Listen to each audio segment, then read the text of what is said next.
Hi, this is James Nussbaumer, and this is my book, The Master of Everything, a story of mankind in the world of illusion we call life. In this audio version, in this session, I want to read to you the acknowledgement section and then on to the introduction. I owe a deep thank you to Carol, my editor, a white dove who seemed to sit on my shoulder through her devoted correspondence from Florida to me in an Ohio prison while I was writing this book. Your help, Carol, was like a gentle whispering in my ear. I thank you for your constant clarity and structure in your voice, telling me things like, "Your reader wants to see your heart. Go there, Jim, and explain this section deeper," and always urging me, "Make your thoughts alive and real, Jim." You have shown me, Carol, how to release the dreamer in me from dreams of fear. I am grateful for this higher calling. To my publisher, Ozark Mountain Publishing Company, I thank you for your confidence in me and for pulling me in an ascending direction by offering me a home for this work. I feel I've gained a calm assurance of heaven with you. To those authors, poets, publishers, musicians, and other professionals whose names were unavailable for me on material I'd come across during my years in prison, which helped inspire me with the information contained in this book, my grateful thanks to you. Your living in the light while I was writing in the shadows is proof of your extension. You know who you are, and this is my best effort in acknowledging you. To my family, I am forever grateful to you for remembering who I truly am. And now the introduction to the Master of Everything, a story of mankind in the world of illusion we call life. There is not a single doubt in my mind it was divinely intended that my life's journey be greeted by the publication that would open my mind and set me free, A Course in Miracles. These teachings of inner peace have answered my lifelong questions to the mystery of all that exists, while proving to me the truth about forgiveness. A Course in Miracles asks us to hear this single question: who is the light of the real world except God's Son? Surely this is a question for us to absorb, but more so, it is merely a statement of the truth about ourselves. For we are the light of the world. You are the light of the world, and the light emanates from your source, which is the creator of all that is real. This is the opposite of a statement of pride or arrogance or self-deception. It simply states the truth about who you are. I am in prison as I write these words by hand into a composition journal, the old-fashioned kind with a black and white mottled cover and lined pages. I look back to when I was first shoved hard into a 6 by 9 foot cell, clothed in rags. As I stumbled to the floor, the overbearing guard growled, "Welcome to the state of Ohio." I sat there on the floor in the corner of that cell, pretty much the same individual as I am today. However, today I see that truth has moved to the front of my mind. I believe this change, both drastic and subtle, had much to do with my survival, since I'd been stripped of my world, or maybe my dignity. Dignity seems like something we need in order to survive as who we think we are. Well, at least we were taught this, weren't we? As I write these words now, I have nothing in this world other than who I am. I often wonder, does this mean I do have my dignity after all? I describe in this book some of my experiences of prison life, but many of them I'll never mention to anyone, only because they really don't matter.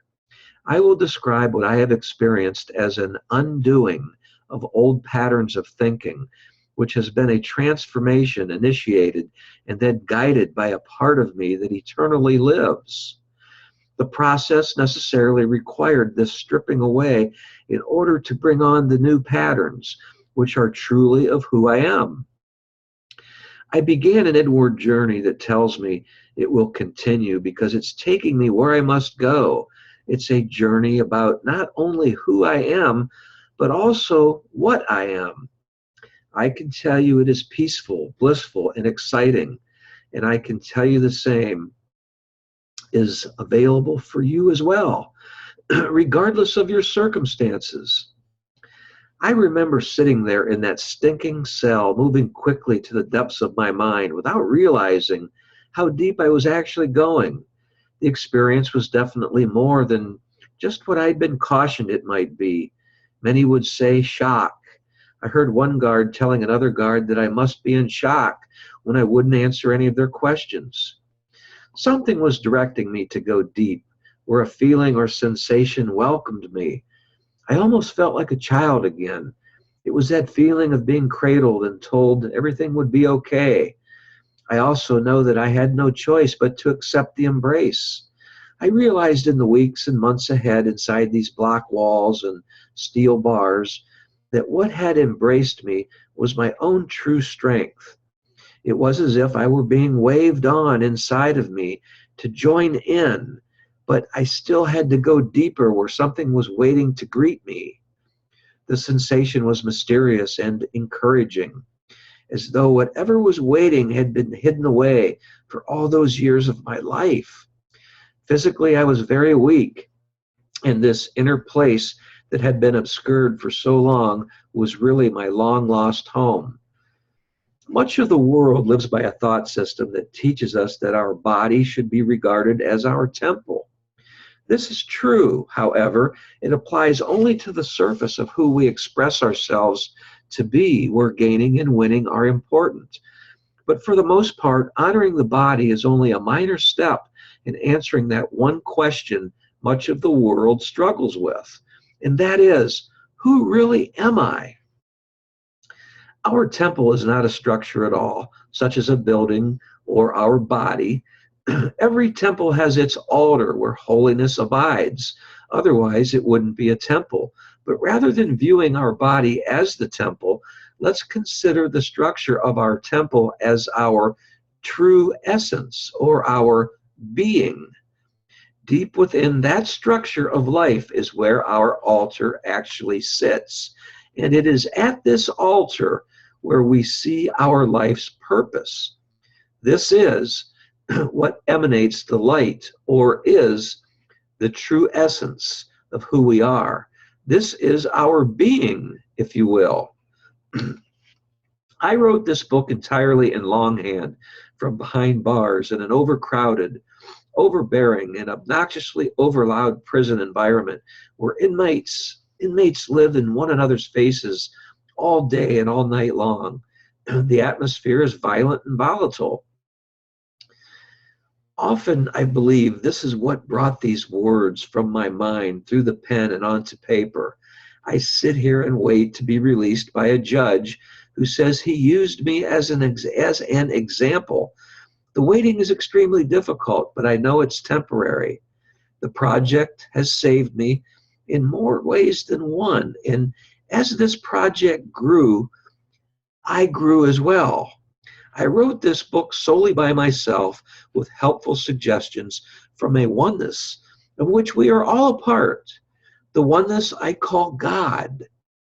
Writing this book has kept me busy each day, and at times I would lose sleep at night, anxiously waiting to pick up where I left off the day before.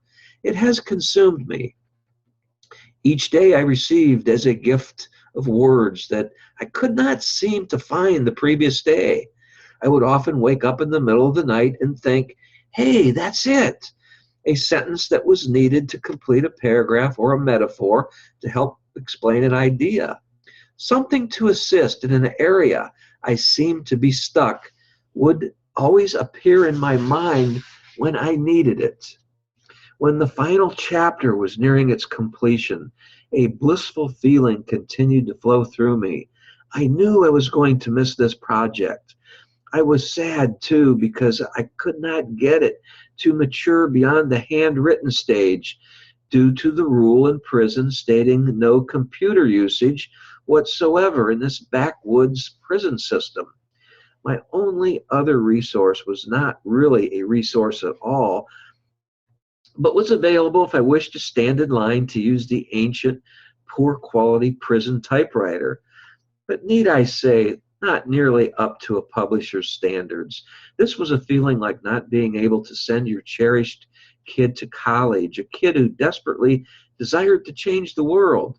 But regardless, my words did mature into book form, handwritten into a growing pile of journals. This would be fine for the time being. Help will be on its way in due time, a voice inside me continued to assure me. As the journals sat in the bottom of my footlocker, that same voice encouraged me to keep writing. This book surely is a child to me, and in many respects, it has been like the experience of watching my daughters grow to adulthood. I remember asking them in a joking and affectionate manner on their birthdays when they were very little to promise me not to grow any older. I would say that I wish they could not grow any older. I would say that I wished you could just remain cute little girls forever. But inevitably, sure enough, they did grow up.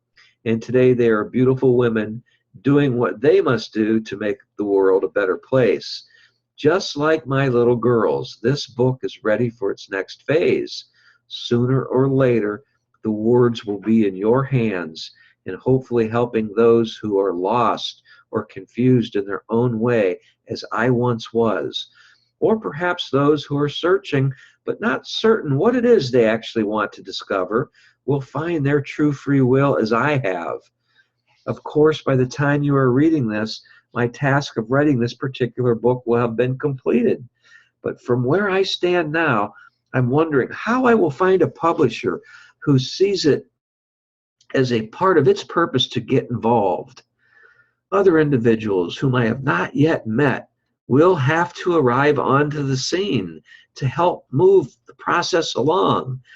I see this as a natural progression, just as the many other adults who arrived to play a role in the maturing of my daughters. I can honestly and openly tell you that I have been advised by the one who knows that I should relax while I proceed with the suggested promotion of this book.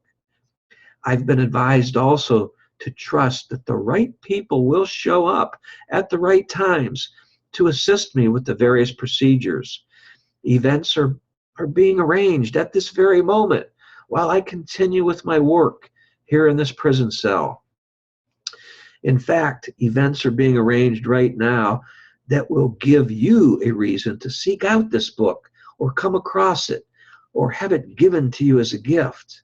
I have already been instructed to turn over everything to my teacher and guide. My inner guide and teacher guarantees this product will arrive in time as a published book for those who are ready to calmly listen, see, and learn as I have. By the time you are reading this, I will have already been traveling extensively throughout the country, and who knows where else I may land. It is important that I talk to individuals everywhere about what I have learned and witnessed along my own spiritual journey. For those who are already ready and for those who can glimpse readiness, if you can remember that forgiveness is the key to unlocking the door to your own inner depths, then you will live a life that encompasses your own true free will. You will know this to be your home. Thank you, everyone, and look forward to the next session where we will pick up on Chapter 1.